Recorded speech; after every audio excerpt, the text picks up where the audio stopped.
Assalamualaikum warahmatullahi wabarakatuh. Saya Syara Nazul Vandra dari kelas 3B, Prodi Administrasi Negara. Di sini saya akan menjelaskan atau mempresentasikan tentang sistem pembinaan karir. A. Pembinaan PNS dilaksanakan berdasarkan sistem prestasi kerja dan sistem karir. Dititik beratkan kepada sistem prestasi kerja. Yang pertama, sistem prestasi kerja, yaitu sistem kepegawaian untuk pengangkatan seseorang dalam suatu jabatan didasarkan kecakapan dan prestasi yang telah dicapai. Yang kedua, sistem karir, yaitu sistem kepegawaian untuk pengangkatan pertama seseorang berdasarkan atas kecakapan. B. Manajemen pegawai negeri sipil. Manajemen PNS adalah keseluruhan upaya-upaya untuk meningkatkan efisiensi, efektivitas, dan derajat profesionalisme penyelenggaraan tugas. Fungsi-fungsi manajemen PNS yang meliputi: pertama, perencanaan atau formasi PNS. Yang kedua, pengadaan PNS. Yang ketiga, pengembangan PNS atau diklat PNS. Yang keempat, penilaian atau DP3 dan pengujian kesehatan PNS. Yang kelima, penghargaan atau kenaikan pangkat, pengangkatan dalam jabatan, dan satya lencana karya satya. Dan yang terakhir, pemberhentian dan kesejahteraan atau pemberhentian pensiun, asuransi sosial, dan pemeliharaan kesehatan.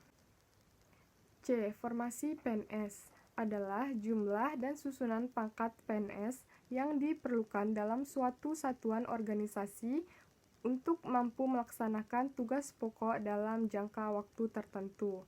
Nah, adapun yang pertama, tujuan formasi agar dalam suatu organisasi negara dimaksud dapat mempunyai jumlah dan mutu pegawai sesuai dengan beban kerja yang diperlukan. Yang B. Dasar penyusunan formasi. Formasi disusun berdasarkan yang pertama, analisis kebutuhan dan penyediaan pegawai. Yang kedua, sesuai dengan jabatan yang tersedia. Yang ketiga, dengan memperhatikan norma standar dan prosedur yang ditetapkan oleh pemerintah.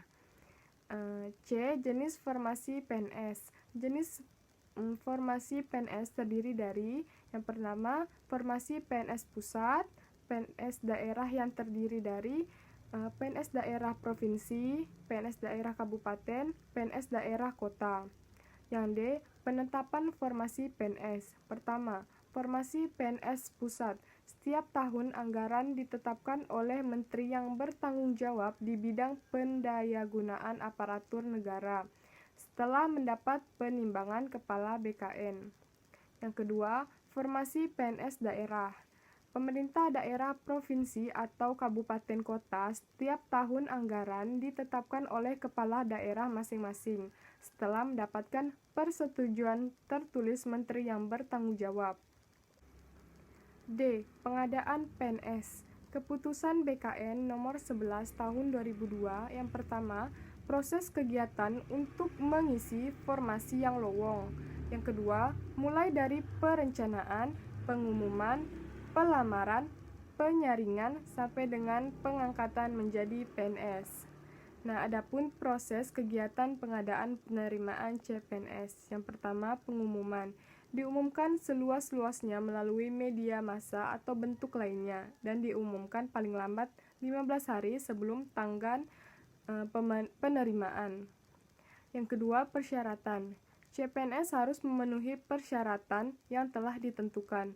Di antaranya harus warga negara Indonesia, usia minimal 18 tahun dan maksimal 35 tahun, dan persyaratan lainnya. Yang ketiga, pelamaran. Yang pertama, lamaran harus ditulis dengan tangan sendiri. Yang kedua, dalam surat lamaran harus dilampirkan fotokopi STTB atau ijazah yang telah disahkan oleh pejabat yang berwenang, kartu tanda pencari kerja dan depanker atau disnaker, dan pas foto dengan jumlah dan ukuran yang telah ditentukan. Yang keempat, penyaringan. Meliputi pemeriksaan administratif, panitia ujian, tugas panitia ujian, materi ujian, dan pengumuman pelamar yang diterima. Yang kelima, pengangkatan. Pertama, pengangkatan sebagai CPNS. Pelamar yang dinyatakan lulus diterima wajib melengkapi dan menyerahkan kelengkapan administrasi. Yang kedua, golongan ruangan. SD setingkat 1A, SLTP setingkat 1C, SLTA sampai D1 2A, SGPLB sampai D2 2B, SMA atau SMK sampai D3 2C, S1 sampai D4 3A, doktor, APTK, S2 atau ijazah lain yang setara itu 3B, S3 atau doktor itu 3C. Pemberhentian calon pegawai negeri sipil. A. Diberhentikan dengan hormat.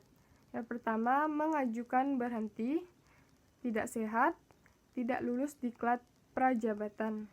B. Diberhentikan tidak dengan hormat, memberikan keterangan dan bukti tidak benar, dihukum penjara atau kurungan melakukan kejahatan, dijatuhi hukuman disiplin berat. Baiklah, sekian presentasi yang saya sampaikan. Mohon maaf jika ada kekurangan. Assalamualaikum warahmatullahi wabarakatuh.